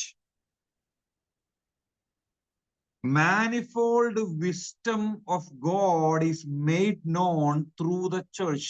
ദൈവത്തിന്റെ ബഹുവിധമായിരിക്കുന്ന ജ്ഞാനം സഭയിലൂടെയാണ് അറിയപ്പെടുന്നത്. ആർക്കാണ് ഇത് അറിയുന്നത്? To the rulers and principalities. നമ്മൾ വായിക്കുന്നത്, to the rulers and the authorities in the heavenly places. സ്വർഗത്തിലെ വാഴ്ചകൾക്കും അധികാരങ്ങൾക്കും ദൈവത്തിന്റെ ജ്ഞാനത്തെ, അതായത് ഈ വാഴ്ചകളും അധികാരങ്ങളും എന്ന് പറയുന്നത് talking about the hierarchy of the angels. ദൂതന്മാരുടെ ഇടയിലുള്ളതായിരിക്കുന്ന പല സ്ഥാനത്തെ കുറിച്ചായി പറയുന്നു. സ്വർഗത്തിൽ ജീവിക്കുന്ന ദൂതന്മാര് ദൈവത്തിന്റെ ജ്ഞാനത്തെ കുറിച്ച് അറിയുന്നത് ഈ ലോകത്തിലുള്ളതായിരിക്കുന്ന സഭയിൽ കൂടെയാണ്. എന്നെ പലപ്പോഴും അത്ഭുതപ്പെടുത്തിയിട്ടുള്ളതായിരിക്കുന്ന ഒരു കാര്യമാണ്. എനിക്ക് വിശദീകരിക്കാനായിട്ട് സമയമില്ല. ദൈവത്തിന്റെ ബഹുവിധമായിരിക്കുന്ന ജ്ഞാനം ദൂതന്മാർ മനസ്സിലാക്കുന്നത് സഭയിലൂടെയാണ്. പ്രിയമുള്ളവരെ, ഞാൻ പലപ്പോഴും ഇങ്ങനെ ചിന്തിക്കാറുണ്ട്, ഈ സഭ എന്ന് പറയുന്നത് വളരെ വ്യത്യസ്തമായിരിക്കുന്ന നിലയിലുള്ള ഒരു പശ്ചാത്തലത്തിൽ നിന്ന് വന്നായിരിക്കുന്ന ആൾക്കാരെല്ലാവരും കൂടി ഉള്ളത്.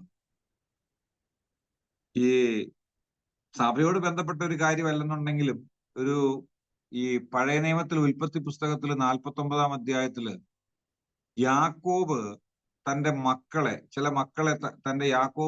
ചില മക്കളെ ഈ ചില മൃഗങ്ങളോട് താരതമ്യപ്പെടുത്തുന്നുണ്ട്. നിങ്ങളത് പഠിച്ചിട്ടുണ്ടാകും, മനസ്സിലാക്കിയിട്ടുണ്ടാകും എന്നാണ് ഞാൻ വിചാരിക്കുന്നത്. അവിടെ പറയുമ്പോ യഹൂദ ഒരു ബാലസിംഹം, ബെന്യാമീൻ ഒരു ചെന്നായ, പിന്നെ ഇസാഖാർ ഒരു കഴുത, ദാൻ ഒരു സർപ്പം, പിന്നീട് നഫ്താലി ഒരു പേടമാൻ എന്നൊക്കെ പറഞ്ഞ് ഇങ്ങനെ കുറെ മൃഗങ്ങളോട് താരതമ്യപ്പെടുത്തി അവരുടെ സ്വഭാവമാണ് ഇവർക്ക് എന്നുള്ളതാണല്ലോ അതിൽ നിന്ന് അർത്ഥമാക്കുന്നത്. അപ്പൊ ഞാൻ പലപ്പോഴും ഇങ്ങനെ ഓർക്കാറുണ്ട്, എന്താണ് ഈ മൃഗങ്ങൾ തമ്മിലുള്ളതായിരിക്കുന്ന ബന്ധം? ഈ സിംഹവും കഴുതയും തമ്മിൽ എന്തെങ്കിലും ബന്ധമുണ്ട്? കഴുതയും പാമ്പും തമ്മിൽ എന്താണ് ബന്ധം? പാമ്പും പിന്നെ ഈ ചെന്നായയും തമ്മിൽ എന്താണ് ബന്ധം? അതുപോലെ തന്നെ അങ്ങനെ നമ്മൾ ചിന്തിക്കുമ്പോൾ actually there is no real connection or relation between the nature or character of these animals. അല്ലേ? സിംഹമുണ്ട്, കഴുതയുണ്ട്, പാമ്പുണ്ട്, പേടമാനുണ്ട്, ചെന്നായയുണ്ട്. ഇതിന്റെ എല്ലാം സ്വഭാവം വ്യത്യസ്തമാണ്. ഈ വ്യത്യസ്തമായിരിക്കുന്ന സ്വഭാവങ്ങൾ ഉള്ളതായിരിക്കുന്ന എന്ന് പറഞ്ഞാൽ ഒരപ്പന്റെ മക്കളാണ് ഇവരുടെ ഈ എന്ന് പറയുമ്പോൾ ഞാൻ ഇങ്ങനെ പറയുമ്പോൾ നിങ്ങൾ തെറ്റിദ്ധരിക്കരുത്. ഇസ്രായേൽ എന്ന് പറയുന്നത് ഈ സിംഹത്തിന്റെ മക്കളും ഈ പാമ്പിന്റെ മക്കളും ഈ കഴുതയുടെ മക്കളും ഈ ചെന്നായയുടെ മക്കളും ഈ പേടമാന്റെ മക്കളും ഒക്കെയാണ്. ഇവരുടെ മക്കളെയാണ് ഈ ഇസ്രായേൽ എന്ന് പറയുന്നത്. ഇങ്ങനെ വ്യത്യസ്തമായിരിക്കുന്ന ഈ സ്വഭാവങ്ങൾ ഉള്ളതായിരിക്കുന്ന ഈ ഇസ്രായേലിനെ നോക്കിക്കൊണ്ടാണ് സങ്കീർത്തനക്കാരൻ 133 സങ്കീർത്തനത്തിന്റെ 1-ാമത്തെ വാക്യത്തിൽ പറയുന്നത്, Behold how good and pleasant it is for the brethren to love together and dwell in unity എന്ന്.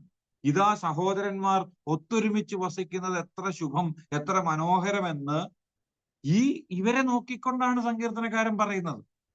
എങ്ങനെയാണ് ഇവർക്ക് എല്ലാവർക്കും കൂടി ഇങ്ങനെ ഒരുമിച്ച് ചേരാൻ കഴിയുന്നത്?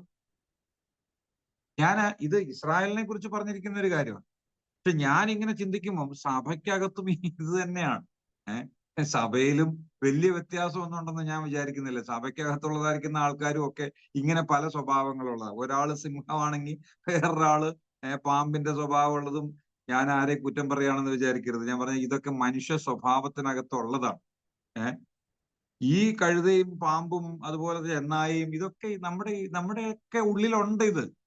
പക്ഷേ ഇവരെല്ലാവരും കൂടെ ചേർന്ന് ഒരപ്പത്തിൽ നിന്നും ഒരു പാനപാത്രത്തിൽ നിന്നും ഒക്കെ പങ്കിടുമ്പോൾ നോക്കാതെ എത്ര മനോഹരമായിരിക്കുന്ന ഒരു ചിത്രമാണ് കാണിക്കുന്നതെന്ന് അറിയാം. എത്ര മനോഹരമായിരിക്കുന്ന ഒരു ചിത്രം. നമ്മൾ പലപ്പോഴും അതിന്റെ ആ ഗൗരവം മനസ്സിലാക്കാതെ പോവുകയാണ്. ദൂതന്മാർ ഇത് നോക്കിയിട്ട് ദൂതന്മാർ അത്ഭുതപ്പെടുകയാണ്. ഇതെങ്ങനെ സാധിക്കുന്നു? അവർക്ക് അത്ഭുതമാണ്. അവിടെ നോക്കിയിട്ടാണ് ദൈവം പ്രവർത്തിക്കുന്ന ആ വിസ്മയകരമായിരിക്കുന്ന അതിശയകരമായിരിക്കുന്ന ആ ഒരു കാര്യത്തെക്കുറിച്ച് അവർ ദൈവത്തിന്റെ ജ്ഞാനം ഇത്ര അപാരമോ, എങ്ങനെ ദൈവത്തിന് ഈ ആളുകളെ എല്ലാവരും കൂടി ചേർത്ത് ഇങ്ങനെ കൊണ്ടുവരാൻ കഴിഞ്ഞു എന്ന് ദൂതന്മാർ അത്ഭുതപ്പെടുന്ന ഒരു സംവിധാനമാണ് സഭ. അതിലൂടെയാണ് ദൈവത്തിന്റെ ജ്ഞാനം ദൂതന്മാർ അറിയുന്നത്. അപ്പോ നമ്മള് നിസാരക്കാരായിട്ട് നമ്മൾ കാണരുത്. സഭ എന്ന് പറയുമ്പോൾ നമ്മൾ അതിനെ നിസാരമായിട്ട് കാണുന്ന ഒരു സ്ഥിതി ഉണ്ടാകരുത്. നമുക്കറിയാമല്ലോ 1 തീമോഥെയോസ് 3-ാമത്തെ, ഞാൻ വളരെ പെട്ടെന്ന് പറഞ്ഞ് നിർത്താനായിട്ട് ആഗ്രഹിക്കുകയാണ്.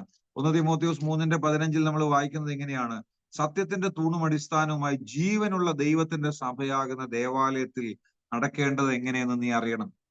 ദേവാലയം എന്ന് പറയുന്നത് സത്യത്തിന്റെ തൂണും അടിസ്ഥാനവുമായ ജീവനുള്ള ദൈവത്തിന്റെ സഭ എന്നാണ്.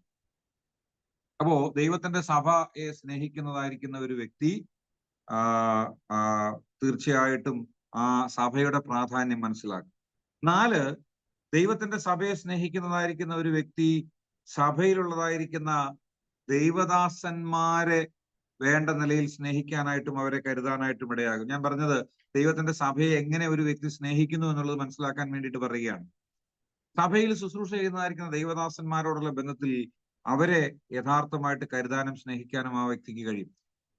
ആവർത്തന പുസ്തകം 14-ാം അധ്യായത്തിന്റെ 27-ാമത്തെ വാക്യത്തിൽ നാം വായിക്കുന്നത്, നിങ്ങളുടെ ഇടയിലുള്ളതായിരിക്കുന്ന ലേവ്യനെ മറന്നു പോകരുതെന്നാണ്. ലേവ്യൻ അവർക്ക് വേണ്ടി ശുശ്രൂഷ ചെയ്യുന്നതായിരിക്കുന്ന വ്യക്തിയാണ്. അവനെ മറന്നു കളയരുത്. ദൈവത്തെ മറന്നു കളയരുത് എന്ന് പറയുമ്പോൾ തന്നെ ലേവ്യനെയും മറന്നു കളയരുത് എന്ന് ദൈവം പറയുന്നുണ്ട്. ന്യൂ ടെസ്റ്റ്മെന്റ്, പുതിയ നിയമത്തില് 1 തെസ്സലോനിക്കർ 5-ാം അധ്യായത്തിന്റെ 12-13 വാക്യങ്ങൾ വായിക്കുമ്പോൾ, ഞാൻ ആ വാക്യങ്ങൾ എടുത്ത് വായിക്കുന്നില്ല, സമയമില്ലല്ലോ.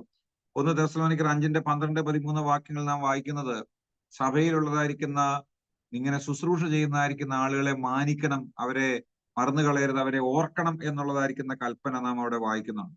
ദൈവ സഭയിൽ നിങ്ങളെ ശുശ്രൂഷിക്കുന്ന, സഭയില് അധ്യക്ഷത ചെയ്യുന്ന സഭാ മൂപ്പന്മാരുണ്ടെങ്കിൽ, ആ മൂപ്പന്മാരുണ്ടെങ്കിൽ എന്നല്ല, ആ സഭാ മൂപ്പന്മാരെ സഭയിലുള്ളതായിരിക്കുന്ന കർത്താവിന്റെ ദാസന്മാരെ, സുവിശേഷകന്മാരെ മാനിക്കുകയും അറിയുകയും ചെയ്യേണ്ടതായിരിക്കുന്ന ഉത്തരവാദിത്വം ഒരു വിശ്വാസി എന്നുള്ള നിലയിൽ നമുക്കുണ്ട്. If you love the church, you should also love the people, those who lead the church, the assembly. You should never forget them. അവരെ ഓർക്കണം, അവർക്ക് വേണ്ടി പ്രാർത്ഥിക്കണം. ഇതൊക്കെ വലിയ ഉത്തരവാദിത്തങ്ങളാണ്. ദൈവത്തെ സ്നേഹിക്കുന്നവൻ ഇതൊന്നും മാറ്റിവെക്കാൻ പാടില്ല. ദൈവത്തെ സ്നേഹിക്കുന്നു എന്ന് പറഞ്ഞിട്ട് ദൈവസഭയെ പരിപാലിക്കുന്നവരെ മറന്നുകളയുക എന്ന് പറയുന്നത് ഏതെങ്കിലും തരത്തിൽ ചേർന്ന് പോകുന്നതാണെന്ന് എനിക്ക് ചിന്തിക്കാനായിട്ട് കഴിയുന്നില്ല. ദൈവസഭയെ സ്നേഹിക്കുന്നവൻ തീർച്ചയായിട്ടും ദൈവദാസന്മാരെയും സ്നേഹിക്കുകയും മാനിക്കുകയും ചെയ്യും. ഓക്കെ, അഞ്ചാമത്തേത്, if you really love the church, ദൈവത്തെ സ്നേഹിക്കുന്നുണ്ടെങ്കിൽ സഭയില് ആവശ്യത്തിൽ ഇരിക്കുന്നവരെ മറന്നു കളയാൻ പാടില്ല. If you love the church, you should not forget the needy people in the church. സഭയ്ക്കകത്ത് സഹോദരന്മാര് പലതരത്തിലുള്ള ആവശ്യങ്ങളുമായിട്ടുള്ളവരുണ്ട്. ആവർത്തന പുസ്തകം 14-ാം അധ്യായത്തിന്റെ 29-ാമത്തെ വാക്യത്തിൽ അതിന്റെ പഴയ നിയമ കോണ്ടെക്സ്റ്റ് പറയുന്നുണ്ട്. ഞാൻ അതിലേക്ക് പോകുന്നില്ല. ആവർത്തനം 14:39, Deuteronomy 14:29, 1 Corinthians chapter 16 verse 1 and 2, അവിടെ അതുപോലെ തന്നെ 2 Corinthians chapter 8 and verse 8 and also chapter 9, 2 Corinthians chapter 8 and also chapter 9, 1 Corinthians chapter 16 verse 1. ഇവിടെയൊക്കെ നമ്മൾ കാണുന്നത് എന്താണെന്നറിയാമോ? സഭയ്ക്കകത്തുള്ളതായിരിക്കുന്ന അനേക ആളുകൾ പലവിധമായിരിക്കുന്ന ആവശ്യങ്ങളുമായിട്ടിരിക്കുന്നവരുണ്ട്. പല സാമ്പത്തികമായിരിക്കുന്ന ബുദ്ധിമുട്ട് അനുഭവിക്കുന്നവരുണ്ട്, പല പ്രയാസങ്ങൾ അനുഭവിക്കുന്നവരുണ്ട്. You should not forget the needy people in the church. You should always show your kindness and your love toward dum.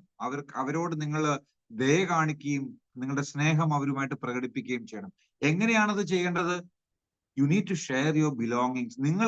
ദൈവം നിങ്ങൾക്ക് തന്നിട്ടുള്ളത് തീർച്ചയായിട്ടും അങ്ങനെയുള്ളവർക്കും കൂടെ ഷെയർ ചെയ്യാനായിട്ടുള്ള ഉത്തരവാദിത്വമാണ്. ദൈവത്തെ സ്നേഹിക്കുന്നു എന്ന് പറയുകയും സഹോദരനെ കണ്ടിട്ട് അവനെ ഒന്നും ചെയ്യാതിരിക്കുകയും ചെയ്യുന്നവൻ യഥാർത്ഥത്തിൽ ദൈവത്തെ സ്നേഹിക്കുന്നു എന്ന് നമുക്ക് പറയാൻ പറ്റുമോ? ഞാൻ വിചാരിക്കുന്നില്ല. എനിക്ക് ഒരിക്കലും അങ്ങനെ ചിന്തിക്കാൻ കഴിയുന്നില്ല.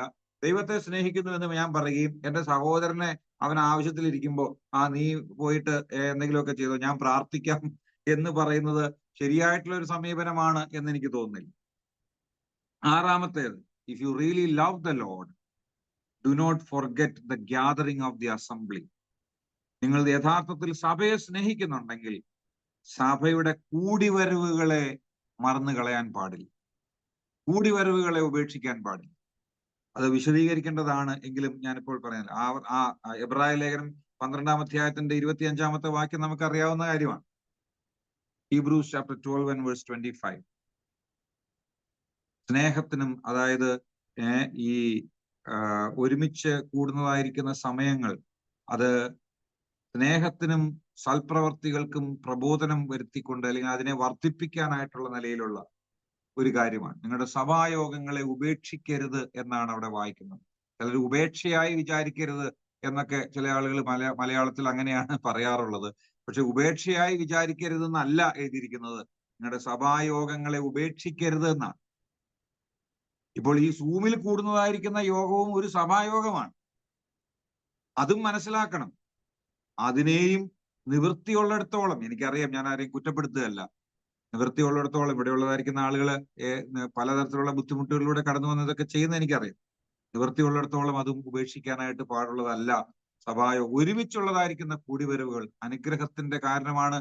ദൈവത്തെ ഒരുമിച്ച് സ്തുതിക്കാനും മഹത്വപ്പെടുത്താനും കഴിയുന്നതായിരിക്കുന്ന അവസരങ്ങൾ ഒരിക്കലും പാഴാക്കരുത്. ആ കൂട്ടായ്മ എന്ന് പറയുന്നത് ദൈവവുമായിട്ടുള്ള കൂട്ടായ്മയുടെ ഏറ്റവും മനോഹരമായിരിക്കുന്ന ഒരു പ്രദർശനമാണ്. കർത്താവ് പറഞ്ഞതായിരിക്കുന്ന കാര്യം യോഹന്നാന്റെ സുവിശേഷം 13-ാം അധ്യായത്തിന്റെ 35-ാമത്തെ വാക്യത്തിലുണ്ട്. നിങ്ങൾ പരസ്പരം സ്നേഹിക്കുന്നതിനാൽ എന്റെ ശിഷ്യന്മാരെന്ന് ലോകം അറിയുമെന്നാണ്. നമ്മൾ അന്യോന്യം സ്നേഹിക്കാനായിട്ട് കിട്ടിയിരിക്കുന്ന ആ ഒരു അവസരം എന്ന് പറയുന്നത് നമ്മുടെ ദൈവത്തെ ഏറ്റവും അധികമായിട്ട് മഹത്വപ്പെടുത്താനായിട്ടും അവന്റെ സ്നേഹത്തെ നമ്മുടെ സ്നേഹത്തിലൂടെയാണ് നാം പ്രദർശിപ്പിക്കുന്നത്. കർത്താവ് നമ്മെ സഹായിക്കട്ടെ. ഏഴാമത്തെ കാര്യം, അവസാനത്തെ കാര്യം, അതും കൂടെ പറഞ്ഞു നിർത്തുകയാണ്. നിങ്ങൾ സഭയെ സ്നേഹിക്കുന്നുണ്ടെങ്കിൽ, if you really love the church, you should not forget the exercise of your spiritual gifts. നിങ്ങൾ യഥാർത്ഥത്തിൽ ദൈവസഭയെ സ്നേഹിക്കുന്നുണ്ടെങ്കിൽ നിങ്ങൾക്ക് ദൈവം തന്നിട്ടുള്ളതായിരിക്കുന്ന ആത്മീയ വരങ്ങളെ നിങ്ങൾ ശരിയായ നിലയിൽ ഉപയോഗിക്കുന്നവരായിട്ട് തീരണം. നിങ്ങൾക്ക് ദൈവം സഭയ്ക്കകത്തൊരു കൃപാവരം തന്നിട്ടുണ്ട്. എന്ത് ജോലിയാണ്, എന്ത് ബന്ധപ്പാടാണ്, എന്തൊക്കെ കാര്യങ്ങൾ പറഞ്ഞാലും ഈ ഒരു കാര്യത്തോടുള്ള ബന്ധത്തിൽ ഒരു എക്സ്ക്യൂസും ആർക്കും പറയാൻ കഴിയില്ല. എനിക്ക് തന്നിരിക്കുന്ന കൃപാവരം എന്താണെന്നുള്ളത് തിരിച്ചറിയണം. ആ കൃപാവരം ഉപയോഗിക്കാനായിട്ട് കഴിയണം. സഭയ്ക്കകത്ത് അത് വളരെ വ്യക്തമായിട്ടുള്ള നിലയിൽ അത് അത് പ്രയോജനപ്പെടുത്താനായിട്ട് കഴിയണം. നമുക്ക് അനേക ഭാഗങ്ങളിൽ അത് കാണാം. 1 Peter chapter 4, Ephesians chapter 4, 1 Corinthians chapter 12, ഇവിടെയൊക്കെ നമ്മൾ വായിക്കുന്ന ഒരു കാര്യം എന്ന് പറയുന്നത് സഭയിൽ കൃപാവരങ്ങളെ നന്നായിട്ട് ഉപയോഗിക്കുക എന്നുള്ളതാണ്. പൗലോസിനോട് പൗലോസ് തിമോത്തിയോസിനോട് നിന്നിലുള്ളതായിരിക്കുന്ന കൃപാവരത്തെ ജ്വലിപ്പിക്കാനായിട്ട് ആവശ്യപ്പെടുന്നു. അതുപോലെ തന്നെ അത് എനിക്ക് തോന്നുന്നു 1 തിമോത്തിയോസ് 4-ാം അധ്യായത്തിന്റെ 14-ാമത്തെ വാക്യത്തിലാണ് ഇത് പറഞ്ഞിരിക്കുന്നത് എന്നാണ്. 1 തിമോത്തിയോസ് 4:14 നമ്മൾ വായിക്കുന്ന മൂപ്പന്മാരുടെ കൈവെപ്പോടുകൂടെ നിനക്ക് ലഭിച്ചതായി നിന്നിലുള്ള കൃപാവരം ഉപേക്ഷയായി വിചാരിക്കരുത് എന്നാണ് നാം അവിടെ പറയുന്നത്, അവിടെ കാണുന്നത്. അതുപോലെ തന്നെ ഈ ഒരു കാര്യത്തോടുള്ള ബന്ധത്തിൽ നിന്നിലുള്ള കൃപാവരത്തെ നീ ജ്വലിപ്പിക്കണം എന്നുള്ളതായിരിക്കുന്ന കാര്യവും 2 തിമോത്തിയോസ് 1-ാം അധ്യായത്തിന്റെ 6-ാമത്തെ വാക്യത്തിൽ നാം വായിക്കുന്നുണ്ട്. അപ്പോ നമ്മിലുള്ളതായിരിക്കുന്ന കൃപാവരം ദൈവം നമുക്ക് തന്നിട്ടുള്ളതാണ്. തന്റെ സഭയെ അത് എന്തിനു വേണ്ടിയിട്ടെന്നൊക്കെ ഇപ്പൊ വിശദീകരിക്കാനായിട്ട് എന്റെ മുമ്പിൽ സമയമില്ല. കൃപാവരം തന്നിരിക്കുന്നത് പൊതുപ്രയോജനത്തിന് വേണ്ടിയാണ്. A spiritual gift is given to you for the common good. It is for the edification of the church. ദൈവസഭയെ പണിയാൻ വേണ്ടി, അതിനെ ഒരുക്കാൻ വേണ്ടി ദൈവം നമുക്ക് തന്നിട്ടുള്ളതാണ് കൃപാവരങ്ങൾ എന്ന് പറയുന്നത്. കൃപാവരങ്ങളെ സംബന്ധിച്ച് ദീർഘമായിരിക്കുന്ന ഒരു പഠനം ആവശ്യമാണ്. എന്നാൽ ഞാൻ ഒരു കാര്യം പറയട്ടെ. ഒന്നാമത് നമുക്ക് ലഭിച്ചിരിക്കുന്ന കൃപാവരം എന്താന്നുള്ളത് നമ്മൾ തിരിച്ചറിയണം. അതറിയാതെ നമ്മൾ എങ്ങനെയാ ആ കൃപാവരം എക്സസൈസ് ചെയ്യുക? How can you exercise your spiritual gift unless you know what spiritual gift is being given to you? അത് ഒന്നാമത്തെ കാര്യം. പിന്നീട് അത് നാം തിരിച്ചറിഞ്ഞ് അതിനൊക്കെ അതിൻ്റെതായിരിക്കുന്ന കാര്യങ്ങൾ അത് തിരിച്ചറിഞ്ഞ് അത് സഭയ്ക്കകത്ത് ഉപയോഗിക്കാനായിട്ട് കഴിയും. പ്രിയമുള്ളവരെ, നമ്മൾ ഓർക്കേണ്ട ഒരു കാര്യമാണ്, ഞാൻ മുഖാന്തരം എന്റെ സഭയിലുള്ള സഹോദരങ്ങൾക്ക് എന്ത് ആത്മീക വർധനയാണ് ഉണ്ടാകുന്നത്? ഞാൻ എന്ത് ശുശ്രൂഷയാണ് എന്റെ സഭയ്ക്കകത്ത് ചെയ്യുന്നത്? ഞാൻ കർത്താവിനെ സ്നേഹിക്കുന്നു എന്ന് പറയുകയും എന്റെ സഭയിൽ ഞാൻ യാതൊരു തരത്തിലുള്ളതായിരിക്കുന്ന ശുശ്രൂഷയും ചെയ്യാതെ ആർക്കും ഒരു പ്രയോജനപ്പെടാതെ നിൽക്കുന്ന ഒരു വ്യക്തിയാണെന്നുണ്ടെങ്കിൽ വാസ്തവത്തിൽ അതുകൊണ്ട് എന്താണ് പ്രയോജനമെന്ന് നാം ചിന്തിക്കണം. പല സന്ദർഭങ്ങളിലും ആരാധനാ യോഗങ്ങൾക്ക് ഒരു വാക്യം എടുത്ത് വായിക്കാനോ അല്ലെങ്കിൽ ഒരു പാട്ട് പാടാനോ അല്ലെങ്കിൽ മറ്റുള്ള നിലയിലൊക്കെ കാര്യങ്ങൾ ചെയ്യാനോ ആയിട്ടോ സാധിക്കുന്ന അനേക പ്രിയപ്പെട്ടവരുണ്ട്. പക്ഷെ പലരും അത് ഉപയോഗിക്കാതെ മറ്റാരെങ്കിലും ഒക്കെ ചെയ്യും എന്നുള്ള നിലയിൽ ചിന്തിച്ചുകൊണ്ടിരിക്കുക. ദൈവത്തെ സ്നേഹിക്കുന്നവൻ ഒരിക്കലും ഇത് നമ്മള് ഇത് വേറൊരു നിലയിൽ നമ്മളൊരു മറ്റുള്ള നിലയിലുള്ളതായിരിക്കുന്ന ഒരു നിലയിൽ ചിന്തിക്കേണ്ട. എനിക്ക് ദൈവത്തോടുള്ളതായിരിക്കുന്ന കടപ്പാടാണ്. ദൈവം എനിക്ക് തന്നിട്ടുള്ള ഉത്തരവാദിത്തമാണ്. മനുഷ്യരെ നോക്കിയിട്ടല്ല ഇത് ചെയ്യേണ്ടത്. അതുപോലെ വിവിധമായ നിലകളിൽ അതിനെ നമുക്ക് പ്രയോജനപ്പെടുത്താനായിട്ട് കഴിയും.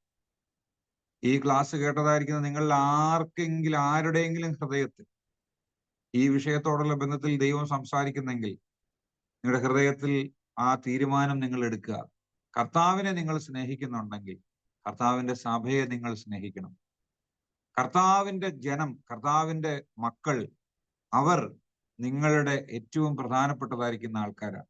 16-ാം സങ്കീർത്തനത്തിൽ നമ്മൾ വായിക്കുന്നത് ഇങ്ങനെയാണ്: ഭൂമിയിലുള്ള വിശുദ്ധന്മാരോ അവർ എനിക്ക് ശ്രേഷ്ഠന്മാർ എന്നാണ്.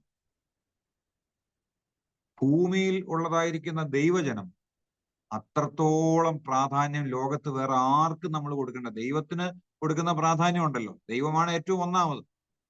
ആ ദൈവത്തിന് പ്രാധാന്യം കൊടുക്കുന്ന നമ്മൾ ദൈവമക്കൾക്ക് അതുപോലെ തന്നെ പ്രാധാന്യം കൊടുക്കും. ഭൂമിയിലുള്ള വിശുദ്ധന്മാർ അവർ എനിക്ക് ശ്രേഷ്ഠന്മാരാണ്.